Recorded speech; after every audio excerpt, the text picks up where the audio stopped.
Supreme court ने देश भर में हुए प्रदर्शन के दौरान गिरफ्तार किए गए छात्रों को रिहा करने का आदेश दिया। कोर्ट ने कहा कि जिन छात्रों के खिलाफ पहले से कोई आपराधिक मामला दर्ज नहीं है, उन्हें तुरंत छोड़ देना चाहिए। साथ ही कोर्ट ने बिहार, दिल्ली सहित अन्य राज्यों के मुख्य सचिव को अगली सुनवाई में कोर्ट में पेश होने के निर्देश दिए। कोर्ट 3 अगस्त को इस मामले की अगली सुनवाई करेगा। नीट पेपर लीक के खिलाफ हुए छात्र प्रदर्शनों के दौरान पुलिस कार्रवाई को लेकर दायर याचिकाओं पर सुप्रीम कोर्ट ने बड़ा आदेश दिया।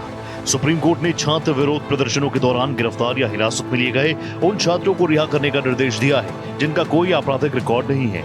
Chief justice of India Suryakant, justice Joy Mallya Bagchi और जस्टिस वी मोहना की बेंच ने दिल्ली, महाराष्ट्र, पश्चिम बंगाल, मध्य प्रदेश, केरल, यूपी सहित अन्य राज्यों को नोटिस जारी कर जवाब मांगा। साथ ही कोर्ट ने इन राज्यों के मुख्य सचिवों को कोर्ट में पेश होने का निर्देश दिया।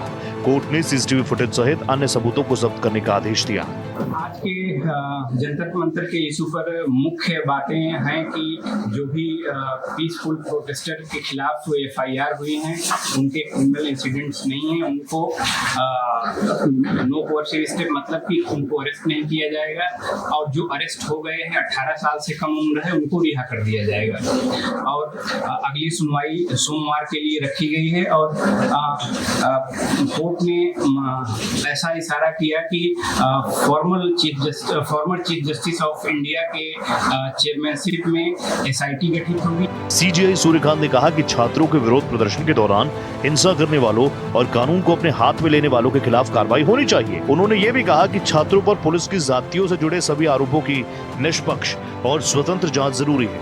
कोर्ट ने यह भी कहा कि अगर तय नियमों का उल्लंघन होता है तो कानून को इस पर कार्रवाई करनी चाहिए। 6 राज्यों को नोटिस हुआ है। उनके चीफ सेक्रेटरी सोमवार को कोर्ट में अपना प्रेजेंस देंगे। उस स्टेट में वेस्ट बंगाल, बिहार, महाराष्ट्र, उत्तर प्रदेश, मध्य प्रदेश, दिल्ली, इन राज्यों के वेस्ट बंगाल भी, और उन राज्यों के चीफ सेक्रेटरी को यहाँ पर प्रेजेंस के लिए सोमवार को अगली सुनवाई की तारीख को बुलाया गया। तो वहीं मामले की सुनवाई के दौरान याचिकाकर्ता ने कहा कि सुप्रीम कोर्ट की ओर से गठित एसआईटी का प्रमुख सिर्फ पूर्व सीजीआई ही होना चाहिए। एसआईटी में वरिष्ठ महिला पुलिस अधिकारी को शामिल करने की मांग की गई। छात्रों की ओर से कहा गया कि संवैधानिक अधिकार होने के बावजूद उनके साथ दुर्व्यवहार किया गया।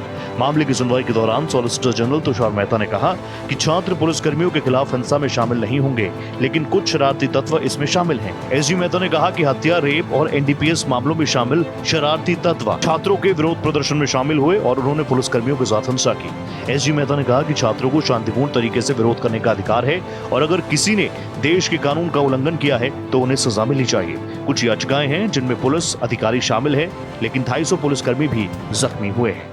और प्रथम दृश्य एसआईटी का मामला बनता है। और यही कहते हुए कोर्ट ने कहा कि जिसके साथ भी ज्यादती हुई है उसकी निष्पक्ष जांच होनी चाहिए। देखना होगा जब 3 अगस्त को कोर्ट इस मामले में सुनवाई करेगा तो सुनवाई के बाद आगे क्या कुछ आदेश देता है। भारत एक्सप्रेस के लिए कैमरा पर्सन शरद बारिक के साथ गोपाल कृष्ण।